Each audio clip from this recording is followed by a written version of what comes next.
Easy PBR is a set of tools to simplify the process of creating and mixing PBR shaders in Blender. With Easy PBR, it's possible to browse and download PBR shaders from the website AmbientCG.com. And it's possible to convert the downloaded shaders into an asset library that could be used by the asset browser. In addition, Easy PBR offers a complete workflow for layer and mixing the shaders. And it's possible to bake the complex materials into PBR Maps. Now I'll show you how to use the add-on, but before I do that, I need to point out that the add-on is completely free, and so is the library for more than 1,200 materials.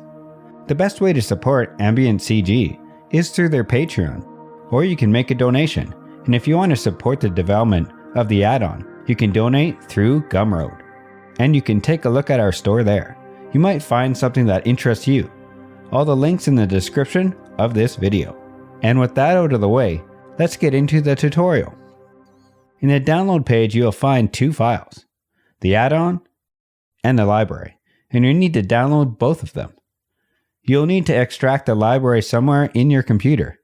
It's very important to make sure that the partition or device that you will be putting the library in must have a lot of space, because the library could become very big very quickly. Next step is to install the add-on. In the preferences, click on Install.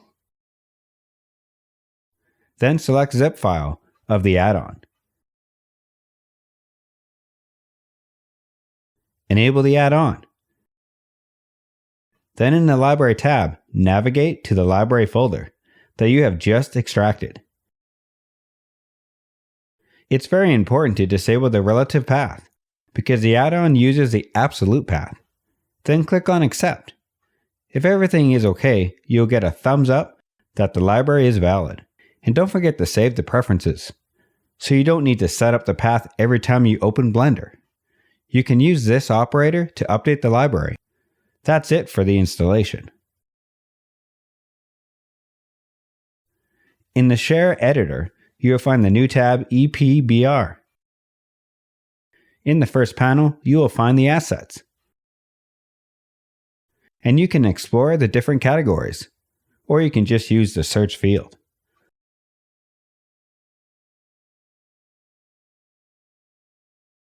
The local option means that the asset that you have downloaded, and online means all the assets that are available online on AmbientCG.com. This button is for displaying some information about the selected asset, and this one is to visit the page of the asset. To download selected asset, use this button. Then you can choose a resolution. You can download as many assets as you want. In the Downloads panel, you will find the progress of the downloads. You can use the X button to cancel a download. You can convert all the downloaded materials into an assets library that could be used by the asset browser. To do that, go to Preferences, then click on Add all available assets to the library.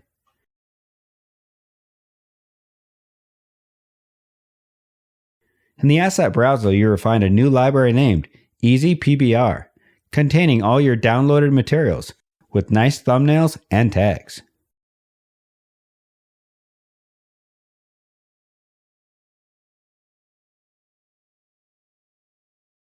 In the local assets, we will find the assets that we have downloaded. To add an asset, use the plus button. Then you have the option to add it as a material or as a node group. And you have also the option to choose a resolution. In our case, we only have 1K. And then press OK. As you can see, the material has been added. You can add multiple materials and assign them to multiple faces. And it's a very basic use of the add-on, because it's possible to do much more than that. Now I will show you how to combine and layer multiple shaders, and we will explore the different utilities that the add-on offers in this area. First, I will download a rock shader. Then I will add it as a node group. To connect it to the principal node, select both of them. Then in the node utilities, click on Connect to Principal Node. Or you can use the shortcut Alt-P.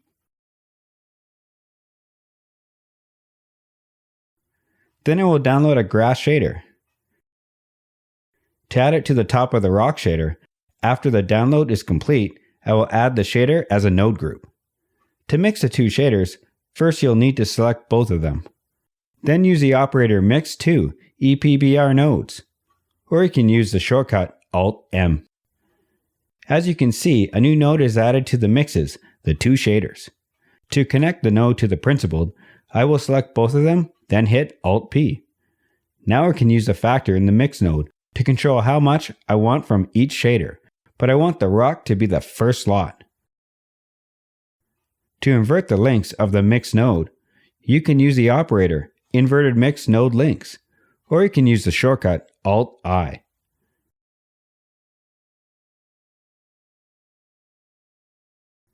We can plug any grayscale map in the factor input to have more control. In my case, I will use the Musgrave texture. Then I will add a color ramp for more control.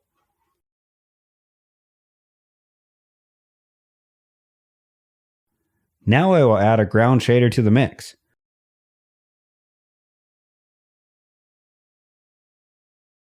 I will select the ground node group, and then mix the node, then press Alt-M. To mix both of them, then I will select the new node and the principal node. Then I will press Alt-P. To connect them together, then I will select the mix node and press Alt-I to invert the links.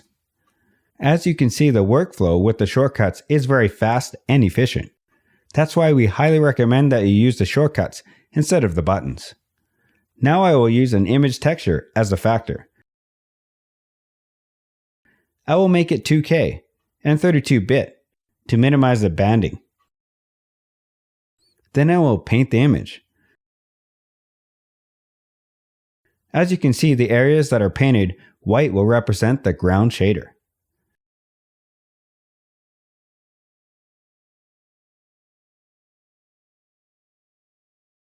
To give the grass some bump, we can use the procedural texture as a bump map.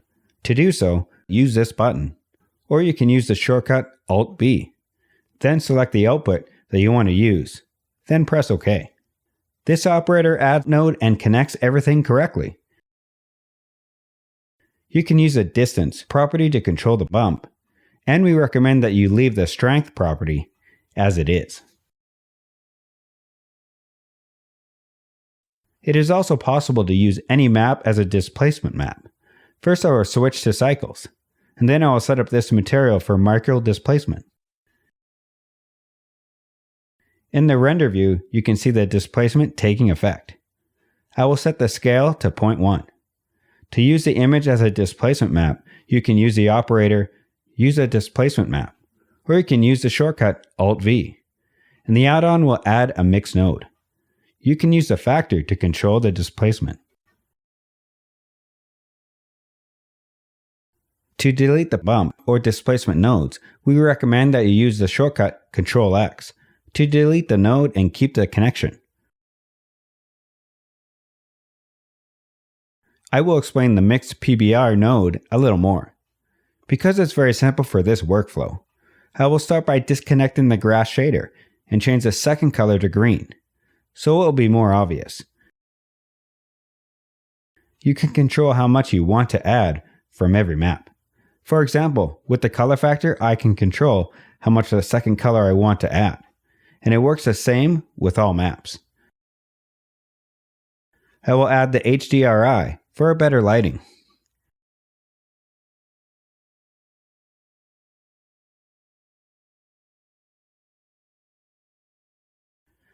Just by playing around with these properties, we have what looks like a wet map.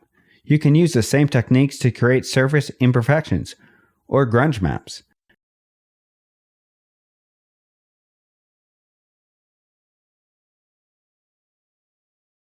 To reconnect back the shader, select both of them, then use the shortcut Alt-M. To change the resolution of all images inside a shader, you can use this operator. choose a resolution from the downloaded, then press OK. And to change the projection of all the images, you can use this operator. Choose a method, and then press OK. What if we use this material in another 3D application? EasyPBR offers an elegant solution to bake all the PBR maps at once. To use this functionality, go to the Bake PBR Maps. Then choose the output folder. Then select what maps you want to bake. In our material, we don't have a metallic map, and we don't have emissions and alpha. Then set the resolution and the format of the images. And finally, select the principled node. And then you can hit Bake to start the process. But before we do that, there are two very important settings that we need to check. In the render settings of the cycles, we will set the max samples to 1. Yes, you heard it right. Only 1 sample. In our tests, increasing the samples made no difference. And make sure that denoise is disabled, because it will increase the baking time tremendously. And now we need to hit Bake. And the operation should take a few seconds, depending on the resolution of the images. If it's taking too long, go check the parameters mentioned earlier. The baking just finished. I will duplicate the object first, and to load the maps, we can use the Node Wrangler add-on. Select the principled node, then hit Ctrl-Shift-T. Then select all the bake images by pressing A.